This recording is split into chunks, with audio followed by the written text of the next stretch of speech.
자, 이제 18장에 퇴직급여보장법을 보도록 할게요. 퇴직급여보장법. 지금 이 파트는 이렇게 연역을 좀 말씀드리면은 이런 구조예요. 과거에는 근로기준법이 있었는데 여기에 퇴직금이 있었습니다. 그런데 퇴직금 제도를 바꾼다기보다도 분할을 시켰습니다. 이걸 퇴직금으로 주는 것도 그런데 이제 연금으로 부여하자. 그래서 퇴직연금이라고 하는 제도를 만들었어요. 그러니까 두 가지 제도가 지금 병행이 되고 있는 겁니다. 그러니까 두 가지 제도로 병행을 시키면서 이제 법을 아예 만들어 버렸습니다. 그게 바로 근로자 퇴직급여 보장법이에요.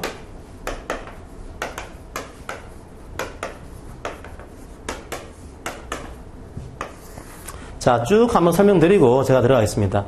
퇴직금 구조는 이런 겁니다. 퇴직금은 누가 주는가 하면 사용자가 근로자에게.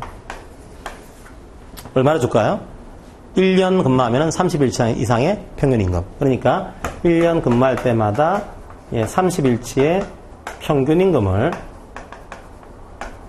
사용자가 주는 구조입니다. 그 사용자가 이제 이거를 잘 정립을 하고 있어야 돼요. 그래서 2년 근무했다 60일치의 평균임금, 3년 근무했다 90일치 평균임금을 퇴직금으로 지급하는 구조입니다. 근데 퇴직금은 하나의 약점이 있어요. 약점이 있는 것 중에 하나가 누가 주는 거죠? 사용자가. 그럼 사용자가 망하면요. 사용자가 망하면은 기껏해야 최우선 면제에 따라서 3년치만. 그것도 줄 돈이 없으면 좀 이따 배울 국가가 체당금으로 3년치를 지급하는 구조입니다. 그거 빼고는 받기가 쉽지가 않아요. 그러다 보니까 정부 입장에서는 아니 이 사용자가 주는 구조가 아니고 이게 금융기관이 이것들을 주게 되면은 금융기관은 예금자 보호에 따라서 5천만 원까지는 이제 퇴직금이 보장이 되거든요. 그러니까 금융기관은 망할 일도 별로 없겠죠, 그죠? 설사 망하더라도 5천만 원까지는 보장이 되는 거니까 이거 하는 게 어떨까? 이 생각이 들었고, 두 번째로는 이게 이 퇴직금이 아니고 연금을 하게 되면 금융기관에 넣어가지고 금융기관이 이거를 운영을 해야 돼요. 이제 회사 근로자가. 주식시장을 조금 활성화시킬 수가 있는 겁니다. 그런 목적으로 연금 제도를 활성화시켰어요. 근데 연금의 구조를 보시게 되면 이런 겁니다. 사용자가 있고요. 요 사용자가 금융기관. 자, 그러니까 일종의 이 자산을 이제 관리하는 기관에 집어넣는 거예요. 그리고 금융기관에서 나중에 연금 형태로 근로자한테 이 돈을 지급합니다. 그러니까 이걸 어떻게 집어넣는가 하면 이제 사용자가 근로자한테 금융기관에 집어넣는 것이 우리가 기여분 그런 표현을 쓰기도 하고요. 기여분 혹은 부담분 그런 표현을 쓰기도 해요. 그러니까 회사가 얼마간의 돈을 집어넣어서 요거를 운영을 해서 나중에 근로자한테 줍니다. 그러면 금융기관이 나중에 근로자한테 주는 돈을 저희들이 급여 이렇게 급여. 자, 이렇게 주는 연금이 있고요. 근데 여기서요, 두 가지 형태가 나옵니다. 하나는 사용자가 납부해야 될 요 부담분이 아예 정해져 있는 것. 요게 나올 수가 있고요. 두 번째로, 요 급여가 정해져 있는 것. 이게 나올 수가 있어요. 이게 무슨 말인가 하면, 사용자가 이 금융기관에 임금 총액의 12분의 1. 근로자 임금 총액의 12분의 1만 납부하게 되면 사용자는 자기 할 일을 다한 연금제도입니다. 그러면 이 돈 받는 거는요, 달라지는 거예요. 금융기관에 넣어놓고 근로자가 이 돈을 운영합니다. 운영해서 잘 굴려가지고 이 받는 돈은 뭐 운영을 잘했으면 수익을 많이 창출했으면은 돈을 더 받는 거고요. 이게 뭐 이 운영을 잘못했으면은 투자를 잘못했으면은 돈이 떨어질 수도 있어요. 자, 이런 것을 받는 것이 뭔가 하면은 저희들이 DC형으로 해요, DC형. DC형이 영어로 되는 거고 우리 용어로서는 확정 기여형 그런 표현입니다. 확정 기여형. 이게 distributed contribution을 번역하는 건데 뭐가 확정되는가 하면 사용자가 내는 돈이 확정되는 거예요. 그럼 내고 나서 굴리는 거는 근로자가.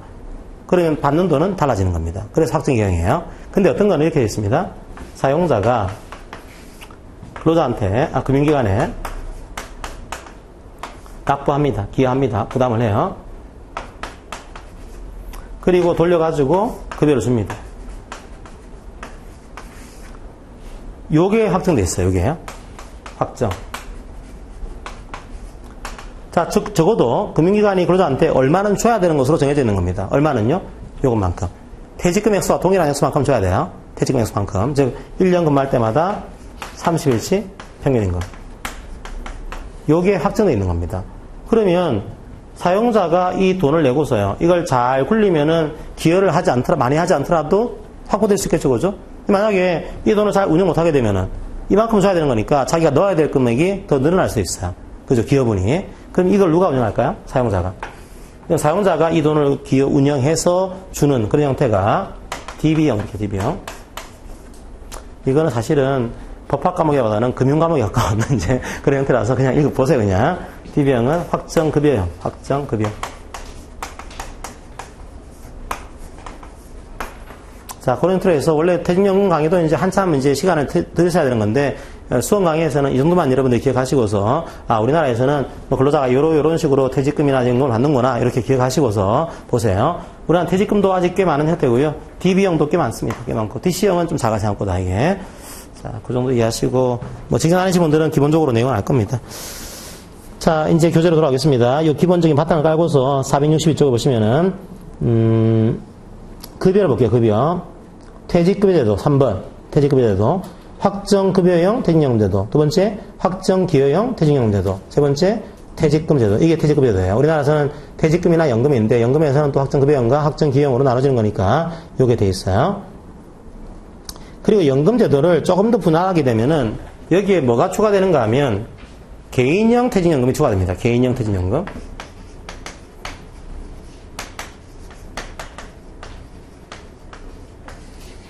이건 뭔가 하면은 이런 겁니다. 내가 확정 기여를 냈는데, 나는 12분의 1 말고 조금 더 넣고 싶어요. 내가 좀 이걸 굴리고 싶어요. 왜냐면, 이제 내가 12분의 1 말고 조금 더 많이 넣어가지고 내가 이걸 잘 굴려가지고 더 받고 싶다. 이 경우에는 조금 더 추가적인 금액을 여기에 집어넣을 수가 있어요. 개인 IRP 계좌라고 해서 개인 계좌를 만들어서 여기에 넣어서 이 금융기관을 굴릴 수도 있습니다. 그때 우리가 퇴직연금, 대인형 퇴직연금 계좌한 거다 이런 표현을 쓰고 있습니다. 그런 것들을 운영을 할 수도 있어요. 경우에 따라서는. 그러니까 반드시 해야 되는 건 아닌데 이런 식으로 확정기형 같은 경우를 운영하고 있을 경우에 추가적으로 플러스해서 운영하는 것도 가능하다. 여기 개인형 퇴직연금이에요. 자, 확정급여형 말씀드렸죠? 급여순위 확정되어 있다. 확정기여형 부담분이 확정되어 있다. 말씀드렸습니다. 개인형 자기가 조금 이제 더 넣는 거다. 말씀드렸고요. 나머지는 읽어보시기 바랍니다. 세 번째, 퇴직급여는 누구한테 줘야 될까요? 모든 사업장. 근로자가 한 명밖에 없더라도 이건 적용해야 돼요. 한 명밖에 없더라도 모든 사업장. 적용 안 되는 사업장이 동거의 친족만을 사용하는 사업 또는 사업장과 가사 사용에는 적용되지 않습니다. 자, 우리 회사에 적용이 된다고 하더라도 적용이 안 되는 근로자가 있습니다. 누굴까요? 계속 근로기간이 1년 미만이다. 우리나라에서는 퇴직금은 1년 이상 근무해야지만 주는 걸로 되어 있어요. 그렇게 안 되게 되면 줄 의무가 없다. 두 번째로, 한 주간의 소정 근로시간이 15시간 미만이다. 그때도 빠집니다. 한 주간의 근로시간이, 소정 근로시간이 15시간 미만. 지금은 4인 이하라고 하더라도 다 적용되고 있다는 거 기억하시고요. 463쪽입니다. 그러면 이게 설정이 두 가지라고 그랬죠. 퇴직금제도 혹은 퇴직연금제도. 퇴직금제도, 퇴직연금제도. 차등 금지됩니다. 퇴직금에 대해서 차등도 안 돼요. 그러니까 이 사람은 퇴직금 더 많이 주고 이 사람은 퇴직금 적게 주고 이런 식으로 차등해서 뭐 부장은 퇴직금을 더 주고 사장은 퇴직금을 적게 주고 이런 식으로 차등제도 설정하는 것은 금지가 된다. 이렇게 하시고요. 하나의 사업 내에 급여 및 부담금, 산정보험 등의 적용에 대해서 차등을 줘서는 안 된다. 그런데 차등으로 인정 안 되는 것이 좀 있었어요. 여러분들이 문제를 풀다 보면 뭐가 차등이 아니라고 했습니까? 합병을 해가지고 근로관계를 승계하는 경우에 그죠? 영업양도를 해가지고 근로관계를 승계하는 경우. 혹은 퇴직금 불이익 비용을 했는데 기존 근로자가 동의하지 않는 바람에 기존 근로자의 퇴직금과 새로 들어온 근로자의 퇴직금이 달라지는 경우. 이 케이스는 차등에 대한 결과가 아니에요. 허용되고 있습니다. 자, 그렇게 하시고 이제 중요한 것은 맨 밑에 두 번째 줄 도입 및 변경 절차. 퇴직급여 제도를요 설정하려고 그래요. 그리고 제도를 바꾸려고 합니다. 어떻게 될까요? 동의. 자, 과반수가 되는 노조가 있으면 그 노조, 없는 경우에는 근로자 과반수의 동의. 그러니까 이거는 내용을 변경하는 걸 얘기하는 게 아니에요. 제도입니다, 제도. 퇴직금에서 퇴직연금으로, 퇴직연금에서 퇴직금으로. 이걸 설정할 때는 동의가 필요해요. 과반수의 노조가 있으면 그 노조, 없는 경우에는 자, 근로자 과반수의 동의. 그런데 내용을 바꾸려고 그래요, 내용을요. 내용을 바꾸려고 할 때는 여러분이 취업규칙 보시면 돼요. 취업규칙 어떻게 했죠? 불리하지 않을 때는 의견 청취, 불리할 때는 동의였죠, 그죠? 그게 밑에 내용 절차. 원칙은 근로자 대표의 의견. 하지만 불리하다 그때는 근로자 대표의 동의. 그러니까 취업규칙의 내용과 같기 때문에 거기에서는 이런 식의 절차를 갖추고 있는 겁니다. 자, 넘어갈게요. 그리고 우리나라에서는 정부 입장에서는 뭐를 선호할까요? 이렇게 해서 연금을 좀 활성화시키고 싶은 거예요. 그래서 연금, 새로 만들어진 사업장은 연금을 실시해라 이렇게 규정하고 있습니다. 자, 이제 연금제도를 설정해야 된다. 근데 또 웃긴 것 중에 하나가요. 연금제도는요. 설정 안 하면 어떻게 할 수가 없어요, 이게요. 왜? 설정 안 하면은 금융기관에 들어간 돈이 없는 겁니다, 이게. 없으면 줄 수가 없는 거죠. 설정해야 되는데 안 하게 되면 당연히 퇴직금 제도를 줘야겠죠, 그죠? 퇴직금으로. 원래는 연금을 설정해서 금융기관에 연금을 넣어야 되는데 그렇게 하지 않았을 경우에는 뭐 퇴직금 제도를 설정하는 걸로 봐야겠죠, 그죠? 더 이상 어떻게 할 수 없으니까. 그래서 모순적인 내용이 좀 있습니다. 연금 제도를 설정을 해야 되는데 안 할 경우에는 어쩔 수 없이 퇴직금 제도를 설정한 것으로 본다. 이런 얘기 나와 있고요. 그 다음에 여러분들이 보시면은 퇴직연금이 DB형이 좋아 보이세요? DC형이 좋아 보이세요? 어떤 게 좋아 보이세요? DB형이 안정적이죠, 그죠? 내가 아무리 사용자가 장사를 못하더라도 내가 받는 돈은 확정이 되는 거예요. 좀 안정적이에요. 근데 확 큰 돈을 벌기에는 좀 그래요, 그죠? 안정적이니까. DC형은 내가 투자만 잘하면은 좀 확 늘릴 수도 있어요, 경우에 따라서는. 근데 안 좋은 점은 손해를 볼 수 있어요, 그죠? 그러니까 두 개는 장단이 있는 겁니다, 이게. 손해 안 보려고 보통 원리금 보장형으로 이제 투자를 하는 건데, 어쨌든 간에 둘 다의 장단점이 있습니다. 그 경우에 혼합형 제도를 설정하시죠, 혼합형도. 기여형과 기여분과 기여형 퇴직연금 제도의 그 비율과 확정급여형 퇴직연금 제도의 비율을 섞어가지고 1.0 구매안에서 혼합형 제도를 만드는 것도 허용을 하고 있습니다. 그게 둘 이상의 금제도 설정해줘, 그죠? 그렇게 한번 보시고. 나머지는 이제 쭉 넘어가서 이거 뭐 다 어떻게 하겠어요, 그죠? 수급권의 보호. 원칙은 연금제도의 급여를 받을 권리는 양도하거나 담보로 제공하는 것까지 금지가 됩니다. 양도 제공, 담보 제공 금지가 돼요. 퇴직연금제도의 급여를 받을 권리, 양도, 담보 제공 금지. 그런데 아주 예외적으로 주택 구입한다든지 이런 경우에는 담보로 제공하는 것은 할 수 있도록 해놨습니다.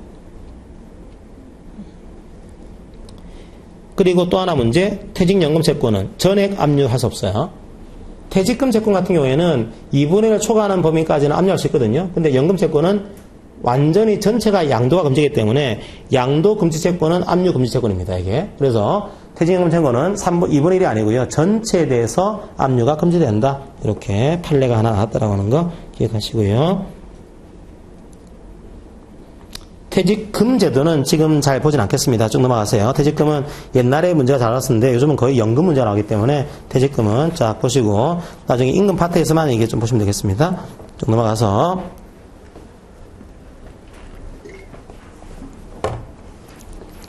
468쪽으로 옵니다.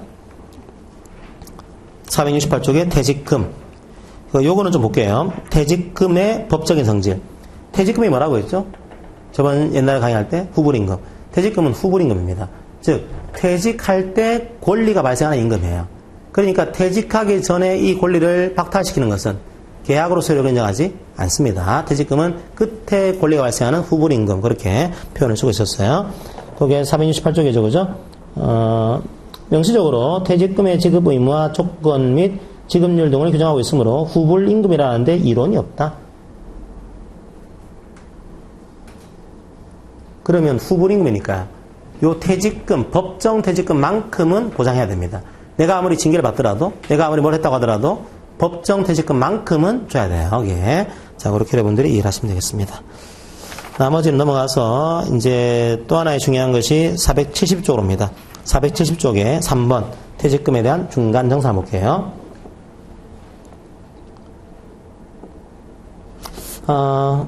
그런 겁니다. 아까 제가 퇴직금은요, 언제 퇴직금을 줘야 된다고 했죠? 퇴직할 때. 근데 그런 입장에서는 이럴 수도 있잖아요. 아니, 퇴직할 때가 벌써 20년 남았는데, 지금 목돈이 필요하다. 지금 내가 주택을 좀 구입해야 되는데, 목돈 나올 때가 근로자 그러면 뻔하잖아요. 그죠? 퇴직금이라도 지금 좀 받으면 내가 주택 구입할 때 좀 보탰을 건데, 퇴직금이 끝에 나오네?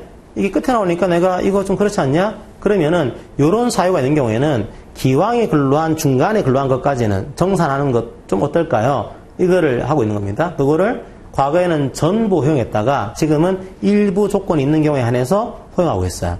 이 과거에는 무조건 허용했거든요. 무조건 허용하다 보니까 근로자들이 혹은 사업주가요, 강제적으로 퇴직금을 털어버려요. 자꾸만 이게. 1년 근무하고 퇴직금 정산, 2년 근무하고 정산, 연말 이제 은퇴할 때 되니까 퇴직금이 없는 거예요. 다 털어버리고. 그래서 그거를 막기 위해서 은퇴 이후의 삶을 보장하기 위해서 중간에 정산하는 것들은 아주 예외적으로만 허용하고 있습니다. 언젠가 하면 자, 볼까요? 박스안에 1번 주택 구입하는 경우에 할 수 있고요.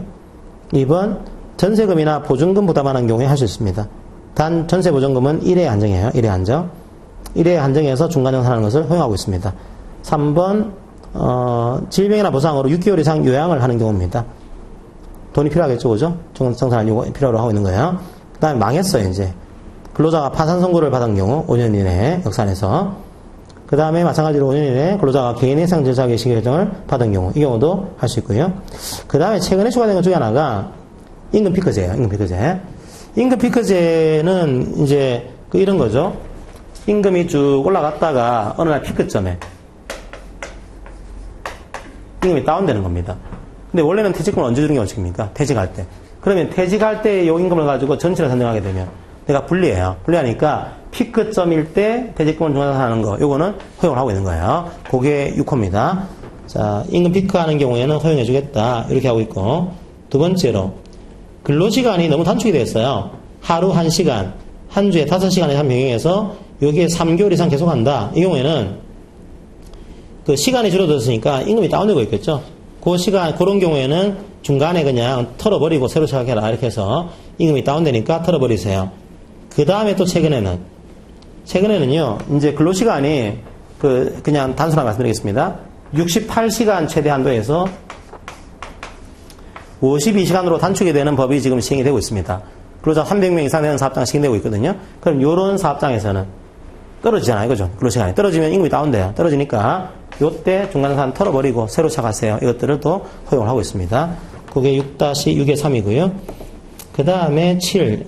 노동부장 간이 고시하는 경우도 인정하고 있다. 그 정도만 기억하시고 넘어가시면 되겠습니다. 나머지는 퇴직금 채권의 우선 변제 3년치 우선 변제 된다. 이거 알고 계실 거고, 소멸시효는 3년이다. 이것도 알고 계실 거고 넘어가겠습니다. 연금으로 들어올게요. 연금 471쪽에 연금제도. 이 파트만 잘 넘기시면 그 다음부터는 고비가 좀 사라질 거예요. 이 파트까지가 제일 고비입니다. 힘들기 때문에.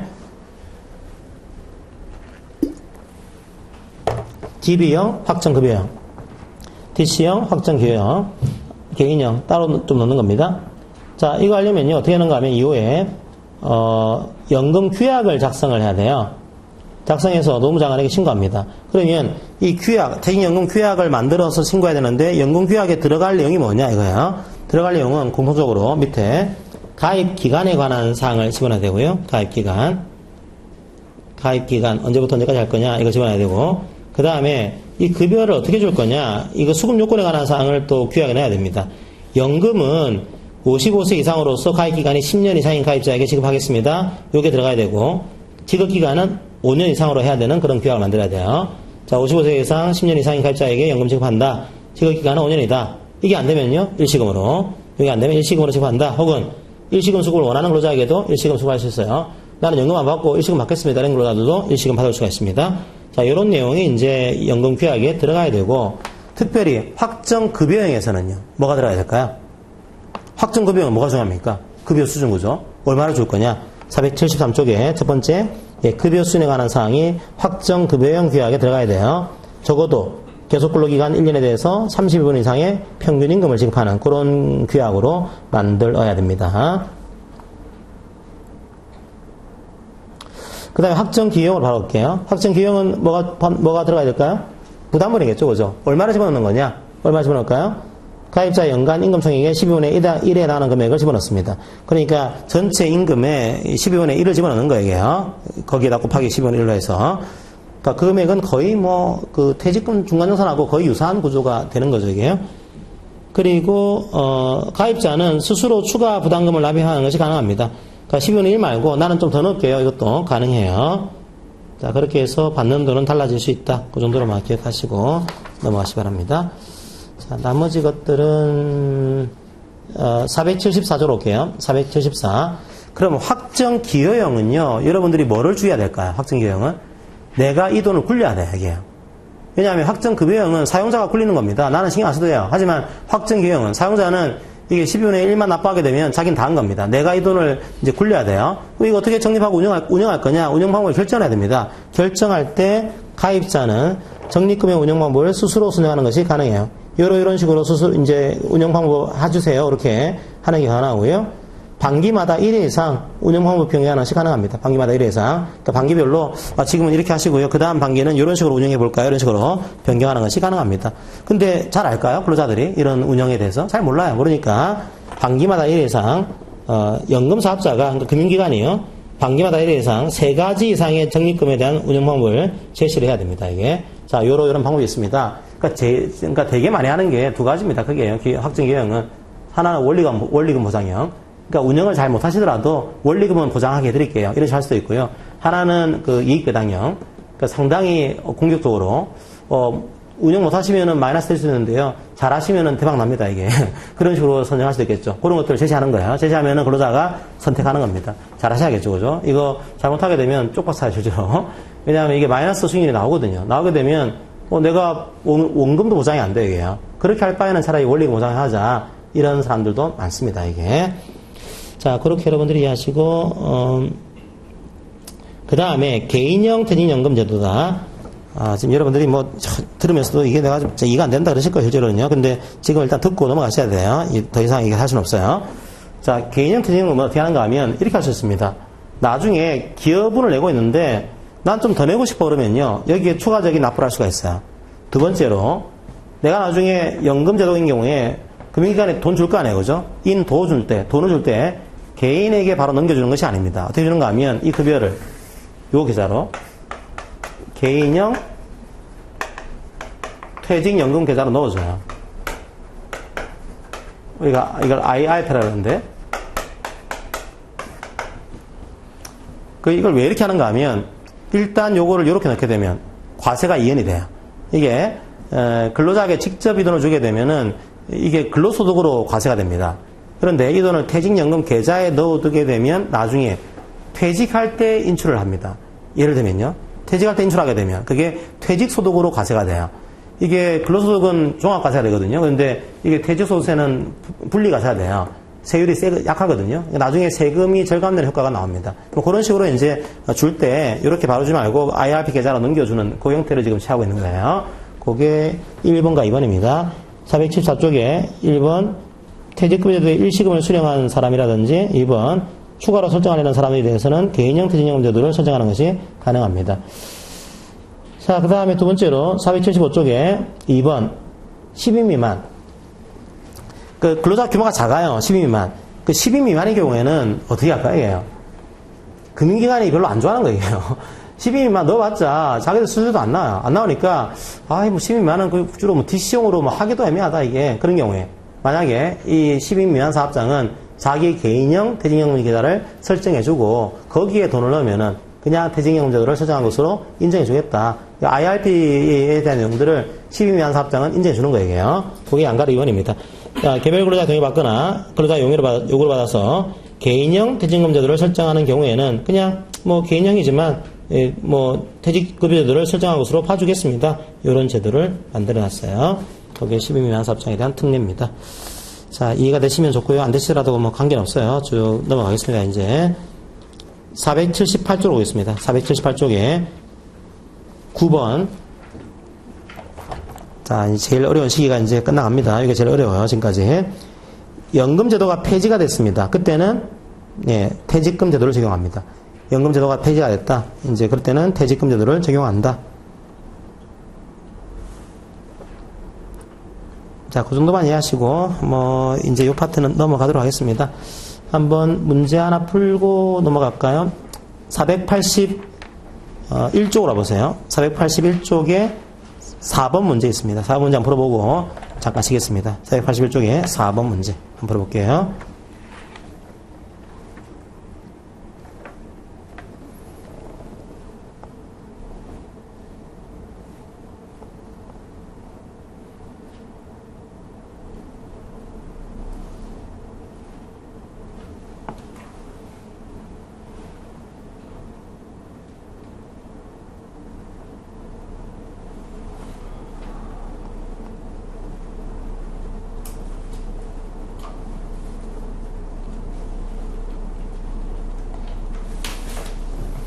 자, 4번, 1번, 그죠? 초단시간 근로자에게는 퇴직급여를 줘야 될 의무가 없죠, 그죠? 맞아요. 자, 2번, 10명 미만의 근로자의 사업장은 그냥 뭐 DBDC형 아니라도 개인형 퇴직금제도를 설정하게 되면은 퇴직급여제도를 설정한 것으로 봐주겠다. 맞죠? 3번 주택 구입을 할 때 무주택자가 구입하는 경우에는 중간전산 가능하다고 했습니다. 가능하다.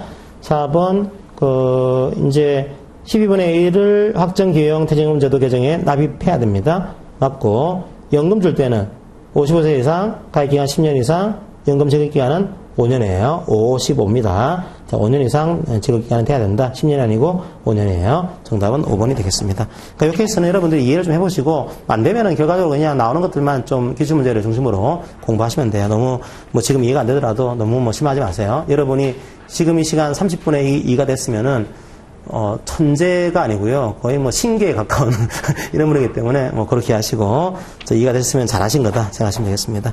그 다음에 임금체크보장법이라든지 이제 그런 것들을 다음 시간에 조금 일은 마치셔야 될 것 같아요. 그래서 다음 시간에 급하게 한번 정리를 해보도록 하겠습니다. 예, 잠깐 쉬겠습니다.